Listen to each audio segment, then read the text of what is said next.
আধার card প্রসঙ্গে মুখ্যমন্ত্রীকে আক্রমণ করলেন বিজেপির রাজ্য সভাপতি সুকান্ত মজুমদার। আধার কার্ড সম্পর্কিত যে পোর্টালগুলো খুলেছে সেগুলিকে মুখ্যমন্ত্রীকে আক্রমণ করেন তিনি। বিগত বেশ কিছুদিন আধার কার্ডে যে সমস্যা হচ্ছে তা নির্মূল করার আশ্বাসও দেন তিনি আর কি বললেন আমরা শুনে নেব। আপনারা জানেন যে পশ্চিমবঙ্গে বেশ কিছু জায়গায় বেশ কিছু জেলাতে আধার কার্ড নিয়ে বেশ কিছু সমস্যা হয়েছে। তাকে ব্যবহার করে মাননীয় মুখ্যমন্ত্রী এবং তার সাঙ্গপাঙ্গরা সন্দেশখালী থেকে জনগণের দৃষ্টি ঘোরানোর চেষ্টা করছে, পশ্চিমবঙ্গবাসীকে ভয় পাওয়ানোর চেষ্টা করছে। আমি রাজ্য বিজেপির সভাপতি হিসেবে পশ্চিমবঙ্গবাসীকে আশ্বস্ত করতে চাই এবং সেই আশ্বাসবাণী আমি আমার তরফ থেকে শুধু এমনি দিচ্ছি তাই নয়।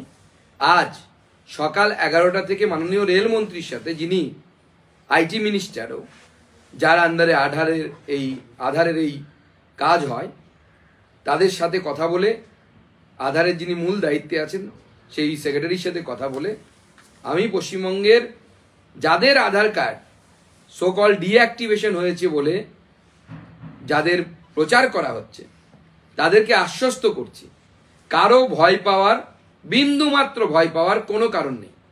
আজ রাতের মধ্যে 4-5 ঘন্টার মধ্যে হয়ে যাবে। আমি রাত অবধি সময় নিয়ে নিচ্ছি।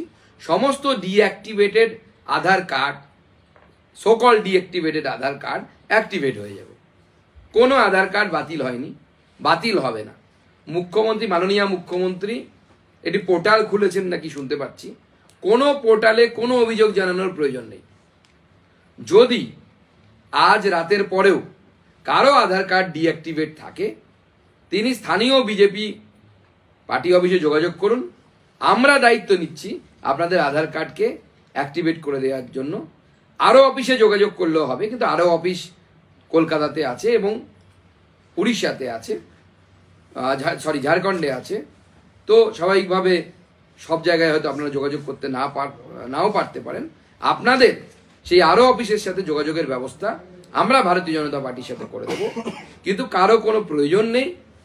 আজ রাতের মধ্যে সবার যাদের সমস্যা হয়েছে সেই সমস্যার সমাধান আজকে হয়ে যাবে।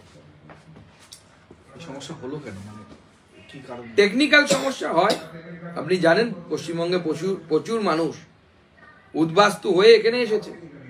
এই সত্যটাকে আমরা কেউ অ্যাকসেপ্ট করতে, মুখ্যমন্ত্রীর তরফ থেকে এবং তৃণমূল কংগ্রেসের তরফ থেকে আমরা দেখছি না যে তারা সত্যটাকে অ্যাকসেপ্ট করবে।